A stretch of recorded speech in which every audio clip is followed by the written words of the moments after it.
So the Toronto Blue Jays got work to do. It'll be very interesting to see how they prepare for this upcoming year's draft and how they assess what they have in-house right now. All right, we're going to take a break when we come. Later on in the hour, we're going to talk with KP Wee, not a household name by any stretch of the imagination, but he wrote Tom Candiotti's autobiography. Candiotti, the former Toronto Blue Jay, and of course I knew him as a Cleveland Indian guy as well.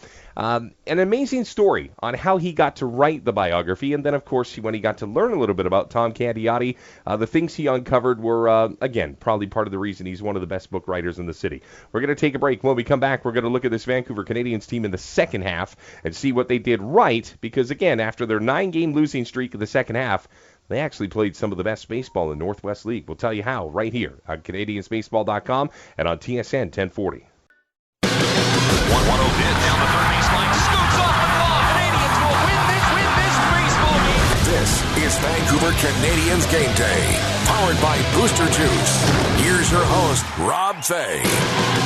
Well, broadcasting high atop Scotiabank Field at Nat Bailey Stadium, I am Rob Fay. Glad to have you along for the ride. And boy, you know what? Every once in a while, you'll grab a book. We read a lot when we're on the road and when we're traveling. The Life of Knuckleballs, Tom Candiotti's autobiography, was penned by a local journalist, KP Wee, who joins me. KP, how are you, fella? Doing great, Rob. Thanks for having me on the show. It's no problem, man. It was you or Nolan Ryan. We weren't sure which way we were going to go, but we figured, you had probably had a little more insight than Nolan, so away we go. KP, how did you end up getting in contact with Tom Candy? I mean, it's kind of a weird autobiography to write. What made you think he was the guy you wanted to write about? Growing up, I was always a Red Sox fan, but I kind of, watched a lot of baseball because of living in Vancouver.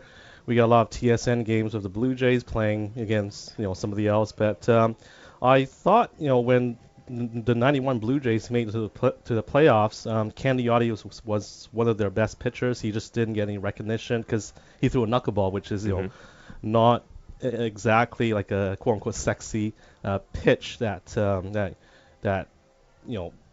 managers or fans like, because they like, fastball pitchers, guys who throw 900 miles per hour. But I just kind of became interested in Candiotti's career because he, pitched really well in the Blue Jays uniform, and he went to the Dodgers, pitched well, but didn't get a lot of run support. So I kind of like rooting for, the underdog, kind of like rooting for, Well, here's the reason I asked. Sure. It's because right now R.A. Dickey is, of course, with the Toronto Blue Jays. That's right. And as we get ready for this, huge, World Series party, because the Blue Jays are a foregone conclusion, they're going to win it, obviously. the big question is R.A. Dickey. So Right. the reason I thought you would be a fantastic person to talk to about this is because you can make the comparison. Or is there a comparison between R.A. Dickey and the Blue Jays and, of course, Tom Candiotti back in his time? I would say no, because at the time in '91, when the Blue Jays were trying to make the playoffs, at that time there was no wild card, so you had to win the division in order to make the playoffs. And that year, Dave Stieb, their ace, had gone down with an injury in May, and they thought that Stieb wasn't going to come back. And at the time, they had a couple of rookies, such as Timlin and Juan Guzman. Timlin was used as a fifth starter, but the Blue Jays thought that he would be better suited in relief, so they had him in the bullpen. Guzman was a rookie, so you didn't know what you were going to get out of him.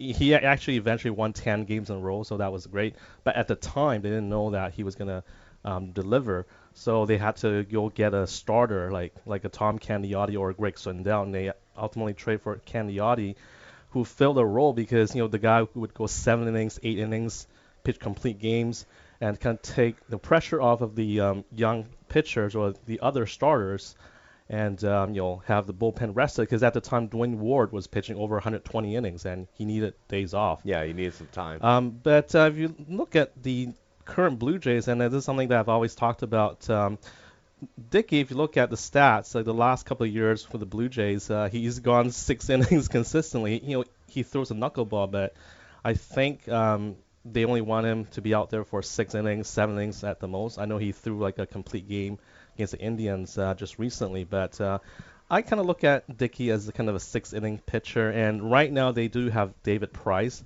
a legitimate ace, so it's kind of like a different scenario. Back in '91, Candiotti started Game 1 of the playoffs against Minnesota. He was looked upon as like the quote-unquote ace of the staff. Because they always say that knuckleballers are not guys that you want in the postseason. Exactly. I mean, I think of Tim Wakefield. I think, of course, Tom Candiotti. And I think the best thing that could have happened to R.A. Dickey was the fact that they went out and got David Price. Because now he doesn't have to be the one or the two. He can actually slide down to be a guy that would come into Game 3 and maybe just change the flow of it. You could even make an argument that he might not be one of the starters in the rotation. But you're right, Rob. He could, end up being a third starter behind a guy like Price. Obviously, you would not have him in your starting three for the Toronto Blue Jays. Well, you're going to have Price and Burley for sure. Would you put Stroman ahead of him? If Stroman comes back, in the last couple of weeks of the regular season and dominates, why wouldn't you? You want to have like a guy who's throwing 90 miles per hour, can get guys out. The league hasn't seen him this year, so going to the playoffs, they might not be prepared against a guy like that. So, it depends. It depends on whether or not Stroman can come back and pitch well down the stretch. And that's, I guess, that's a decision that you have to make, or the team has to make once they get closer to the playoffs. KP Wee joining me here on Game Day. We should have done this sooner, man. You got some great insight, man. Why is this the first time I'm here? I know, it's my own fault. I take full responsibility for this. KP, how did you end up contacting Tom Candiotti? Oh, right. Getting back to that. So I started writing some blog posts, and I believe it was his ex-wife, or his wife at the time, Donna Candiotti, a realtor in Arizona. She saw my posts, and she let Tom know that, hey, this guy from Vancouver's, been writing about you, and why don't you get in contact with him? So actually, through his wife at the time, Donna, who's now his ex-wife, we were able to, Tom and I were able to get in touch. I met him in Los Angeles back in 2010. We sat down, we had a discussion.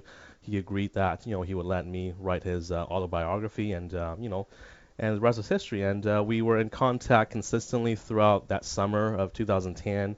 And, I was fortunate enough to be able to talk to former major league managers or former players that he played with or he, was under, such as Pat Gillick, Corey Snyder of the Indians, even Bob McDonald of the Blue Jays, the left-handed reliever. So guys like that I was able to talk to and interview and get insights and get stories about Tom and how he did in the big leagues. Where can we find your book?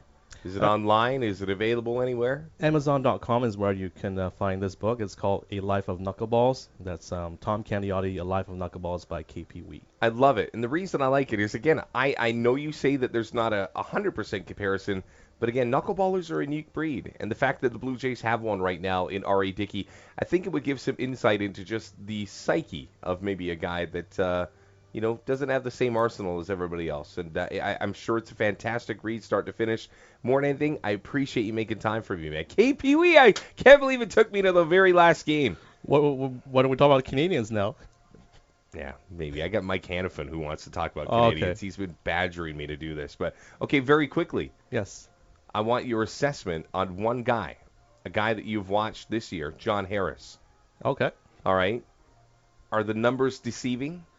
The numbers are what they are. It's about what the guy, when he walks out to the mound and whether he has command of his pitches, whether or not he's confident out there. I think for the most part, the big innings have been things that have gone against him. But given some time, he might be able to develop into a good pitcher. And he's had a rough season, but don't give up on him just yet. Give him a little time. Tell you what, you might be able to write his biography after that one. All right, KP Wee joining me here on Vancouver Canadians Game Day, powered as always by Booster Juice. We will take a break. When we come back, we will switch gears to the affable guru of the press box as we go to Mike Hanifin, fresh off a plate of nachos that he started at about 11:15 this morning. We'll see if he's out of his food coma and could join us right here on Game Day, powered